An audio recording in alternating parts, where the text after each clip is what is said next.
So welcome to the podcast. Great to be here. Thanks, Benjamin. Yeah, of course. And today we're going to talk about preparing ourselves for goal setting for 2025. And a song that you introduced me to and an artist that you introduced me to, Akira the Don. Is the musician. Musician. Okay, yes. And he has a very unique way of setting music to people's words and makes it lyrical. They call it meaning wave. Meaning wave. That's what they have deemed it, I believe. Okay. And the song you're talking about specifically is Words by Naval Ravikant, who's a tech investor, now philosopher type.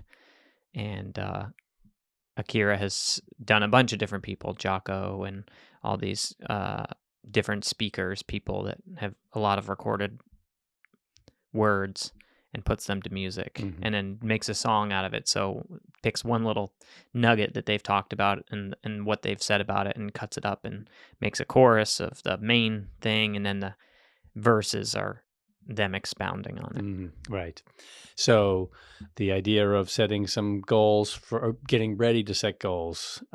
This particular song is A Calm Mind, A Fit Body, and A House Full of Love. That's the name of the song, and we'll probably reference that throughout. And this whole idea of setting goals, getting ready, one of the first things to do is review what's happened in 2024, to take some time to step back and say, these were the things that I wanted to do. Where did I succeed? What were the gaps and the gains? And, it's just so important to step back for the year, but also, look way back. And the entrance to this song, the first lines are, you might want to ask yourself, did I find what I was looking for? Have you found what you're looking for? I mean, what could be more basic than that? Opening your mind, it's not just, it's better not to ask yourself questions like, did I do what I was supposed to do today? Did I do last week? It's really looking back at a big frame of mind, a big time perspective. So, right now we got 40 to 45 days for this year to end. So yeah, some emphasis on finishing strong, but really what's happened in 2024. And, at the same time that I've been thinking about this topic, I've seen a couple things come up, and one was asking questions. And the 30,000 or 100,000, altitude questions. And this big picture stuff. Big picture questions. Yeah. What matters most to you? How are you spending your time? Are you happy? Are you living your life, or are you living a life for someone else? Or are you living the life that someone else has defined for you? If you died today, what would you regret not doing? Those were some tip-off questions. And then, as I thought about those, all of a sudden I see other questions that people are asking. And I stumbled upon this list of questions from David Brooks. He's an author, kind of a outside thinker. And he suggests these questions to help you to get to know. They're really designed to help you get to know people better, other people. So they're inquisitive questions to dig down beyond, hey, how are you? What's your name? Or what do you do? Where are you from? And they're deeper, more meaningful ways to connect with people. And I would suggest that you ask yourself these questions to better understand you and yourself, and who are you becoming, and who do you want to become? So some of those questions are, what crossroads are you at today in your life? That's a really good one. If it makes you immediately go into the back of your brain and think, you're like, oh, okay, that's a good one. Oh yeah, I hadn't thought about that. If this 5 years of your life is a chapter, what is the chapter about? And I thought you could take that beyond and say, okay, you use a 5-year reference for that chapter. Maybe you go in 5-year references, after this chapter, what's your next chapter? and next and next and next, and you build out your book, ahead of time, basically. And I must admit, when I was younger or setting goals, or I don't know, I was just running. I was just forging forward. And now I'm at the point where, yeah, I set goals for the year. I'm even more focused now than I ever thought I would be on my decades. I got 3 decades. What am I going to do? How am I going to live those? Mm. Some bucket list things that are, I want to do this or I want to do that, but I want to be this. I want to be that. Equally important, if not actually more important. Mm. Yeah. Speaking of decades, I was talking with a friend recently who I haven't seen in a long time, and they're an executive, and they've run some smaller things, some bigger, like really big companies or organizations. And I was telling them, like, this is what you do. You go in, you take they're like a football coach basically. They're not, but they go in, they take a football team that's floundering in the NFL or in college football, and they spend 10 years turning that football team from, one of the worst teams in the league to at least a championship team or a playoff team, if not a championship team. And then what do you do after that? Do you run that team for 10 years, or do you hand the keys to someone else and say, like, here you go? And then you go to a different team or a different organization or whatever. And I said, this is who you are. You spend 10 years doing this. And they said, that's funny because I'm just now figuring that out, but you say it like you've always known it about me. I said, well, if it takes 10 years, you've only done it 4 times basically at their age. And the first time you do it, you just think you're this coach or this whatever, this position in a company. And then you do a second time and you're like, okay, these are the similarities between these two things. These are differences. And then you do it a third time, then you see like what carried through all the way. And on the fourth one, you know where to go because you're like, yeah, this is who I am. This is where I'm going to go. And this is what I'm going to do. This is how long it will take me. You kind of like have a roadmap for how to, even if it's a little bit different or super different, and it takes, if things take 5 or 10 years to do and then move to the next thing, you have to do it. Like you don't really know who you are. You don't know anything about yourself at 20. You kind of are starting to learn at 30. At 40, you're starting to figure it out. And at 50, you're like, this is who I am. This is what I do. And if you don't know it at that point, you're probably closer to figuring it out than you were at 20. Hmm. And so I think, like you said, you're starting to think in decades. I got 3 decades left. It's like, okay, well, yeah, I just think it's like it's a really good thought exercise. One, to take the pressure off of like, okay, this thing I'm working on that I want to happen overnight or next year might take 2, 3, 5, 10 years. And if I'm not willing to work on it that long, should I continue or should I pivot and do something else that sounds like something I'd like to do for 10 years? Mm. That's it. Yeah, real good. If we met a year from now, what would we be celebrating? Another question. That's good. It's not asking, what have you accomplished? It's what are we celebrating? And that could be anything. Yeah. Could be the smallest of things or the biggest of things. Right. Yeah. And, it kind of speaks to when you're going to pick a goal, you want to pick something that's meaningful. It's very easy, especially, among certain things. We've talked about these before, that you can kind of be rote about certain goals. They happen all the time. You set them. Great. And once you've set them and they're in place, yeah, have them, but stretch, find something else. Right. That's really going to be more impactful.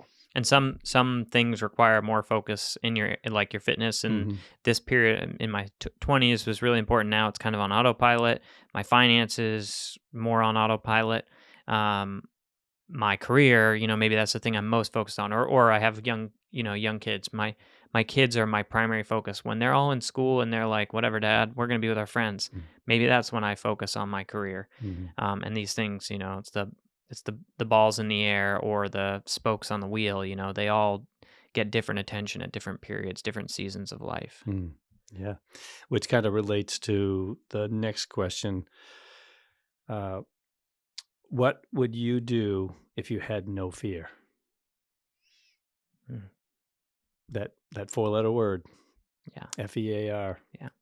How it holds us back from doing things that, sometimes it just takes one foot after the other Right. to step forward. Fear is the most powerful motivator. And That fear is a liar. Yeah. At the same time, you can use fear to your advantage. Absolutely. The question about if I died tomorrow or today, what would I regret doing or not having done? That's a fear question. Mm-hmm. How can I use my fear Mm.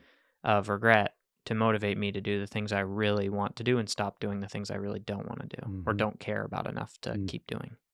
Yeah. And these questions actually, this David Brooks used when I heard him speaking.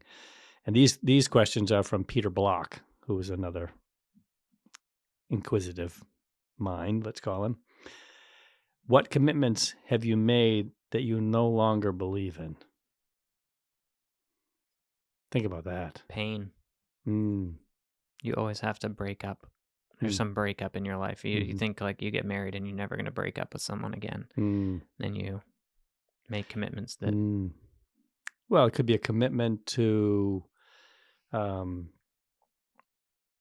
somebody who's made a commitment to losing 50 pounds, and they don't believe in it anymore because it's just been so long.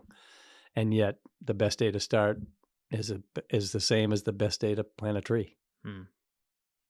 30 years ago. 30 years ago. Or today. Or today. The today would be the one there. I think about the commitments thing. I think so much about the things we've said yes to that we shouldn't be saying yes to anymore. Or, you're giving your time to this person or this thing, and it's just not. You need to like trim things that you're committed to make your yeses more powerful. The more you say yes, the less your yes means. If you're giving 10 minutes to 20 different things every week, it's like, how much impact are you going to have? But if you're giving, 10 hours a week to something, that's like a really big part of your life. And whatever that thing is really going to benefit from your time invested. Yeah. Another question from Peter Block was, what is the gift you currently hold in exile? A gift, a talent, something that you're not sharing with the world. You're not sharing with the world. Yeah. Yeah. Could be probably a natural talent that, either you haven't discovered or is there and you're just not willing to bring it out. Right. Yeah. In the Bible, it says, don't put a light under what is it? Lampstand. Lampstand. Yeah. You don't like cover a light. Right. You don't light it and then cover it. You put it on top of a hill. Right. Yes. Yeah. Your talent is that light needs to be used and shown and given to the world. And that relates to fear some too, because there can be that fear of, it's vulnerable, which is interesting because perhaps your greatest gift, your greatest talent, you might feel vulnerable about because it may not be where you currently are in a position to use that the most. And I think about that a lot, have thought about that a lot over the last 2 or 3 years. I probably have said this before. I'll never forget, I'm sitting down with, Mike Ryan, and he was talking and he said something about my gift. And I'm like, what? What gift? What are you talking about? Because tell me, I want to know. I want to know what I got to say. What is my gift? And he's like, your gift with people. And I'm like, well, what's that? What do you mean? I wasn't asking them these questions. These were all internal to my own head. The light bulb started to go on for me, and I'm like, oh yeah. And that's okay. Yeah. That is something that I have. Yeah. And it's not because I look at other people's talents. Okay. Mike is extremely gifted with anything, but he's just a smart guy and has applied himself, used those talents. He took to automotives, race cars and things when he was a kid.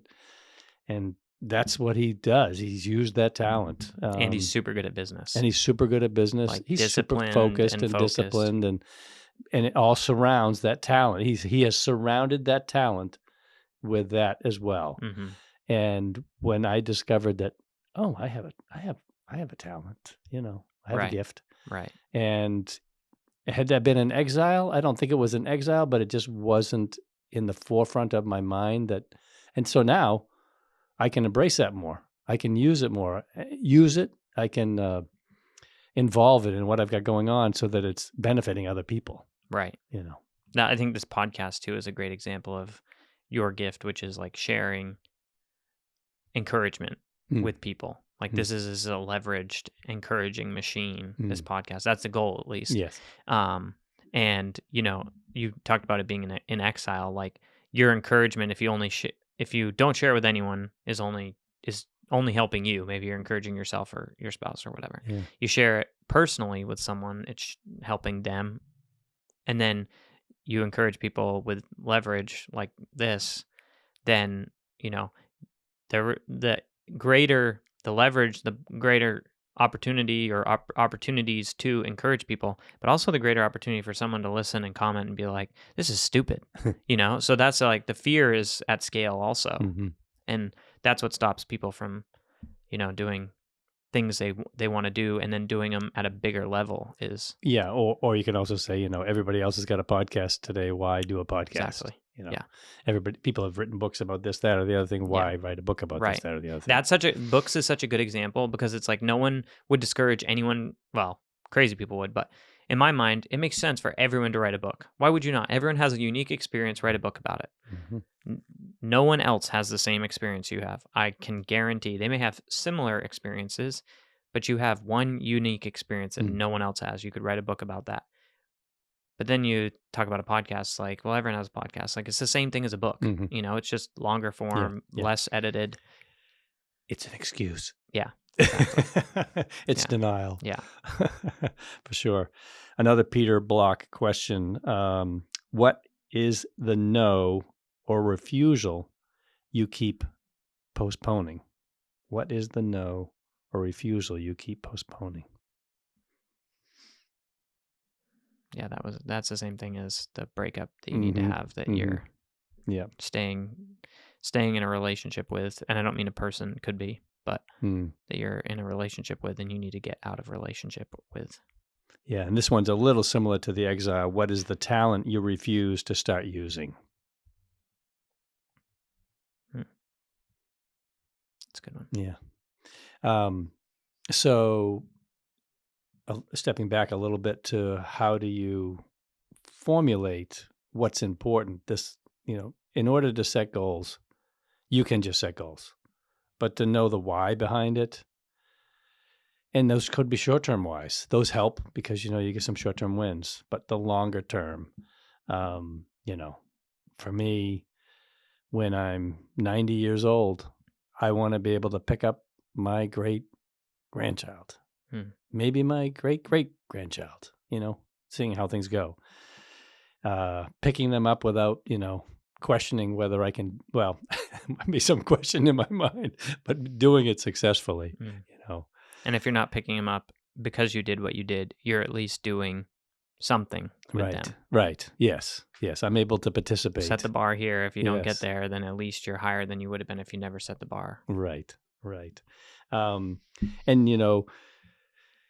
identifying why you're doing what you're doing and reflecting, stepping aside, taking some time to really dig down, drill down to what brings you joy, what brings you happiness, and to develop, a path towards that so that you're not missing out on great opportunities that exist out there. Because once you start filling your sails with the wind in the direction that you want to go, you'll discover more and more pockets of wind. It might be gusty here and there, but eventually you're going to trim that sail in and you're going to be cruising. Yeah. And more is just going to appear in itself. It's just the way things work. Mm. So, for me, I had this question come to me, I think it was in August. And it was, what does the future look like for you? And what's important to you? Boy, I've thought about that a lot. And this is my future self. That was the assignment. Come up with a plan for your future self, basically. And my future self has realigned how I spend my remaining days on Earth. My time is first and foremost spent improving myself, so I only bring my best self to my wife, my family, my closest circle of friends, other friends, and the friends I have yet to meet. That's good. And now it's a matter of setting the tone for that time and how I spend it. Where am I going to be? How am I going to spend that time? Because I have been a yes man with my time, for most of my life. And it's worked pretty well. I'm not going to, I think I have some regrets about how I might have spent my time, but for the most part, I've done what I've done. And I'll continue to be there for people. I'll never not do that. I'll be more selective about, where I am, how I'm there, because I want to be present. That's, I write that every day, be present. Mm. That's an important thing. So a little bit more coming back to the a calm mind, a fit body, and a house full of love. These things cannot be bought. They must be earned. And it's a repetitive song, a calm mind, a fit body, a house full of love. These things cannot be bought. They must be earned. And, he goes in and talks about money, how everybody thinks that money is going to bring them happiness, and your goals may have some financial pieces to it. However, when you really boil it down, if you were happy, if you were unhappy before you had money, you're probably going to be unhappy when you have money. If you're happy when you have money, you're probably going to be happy when you have money. If you're happy when you don't have money. Yes. And if you were fit before you had money, you might be fit afterwards. But if you were unfit, you're probably going to be unfit afterwards as well. And, there are a lot of people out there. The song goes on to say there are a lot of people. This guy knows a lot of people who have a lot of money and they have terrible family lives. They're terribly unfit and they might be unhappy, but they have a lot of money. Mm-hmm. Money cannot buy you happiness. Mm-hmm. It's what we all seek, sort of. And the closer you get to having a lot of money, whatever that might be, you might have had nothing and all of a sudden you've got enough to put food on the table, and the food doesn't taste like it used to. Then you've got more and you've got the car that you always wanted, and then it's not the right model. Yeah. It's a self-fulfilling prophecy almost. I know that people struggle with food security and shelter in our country.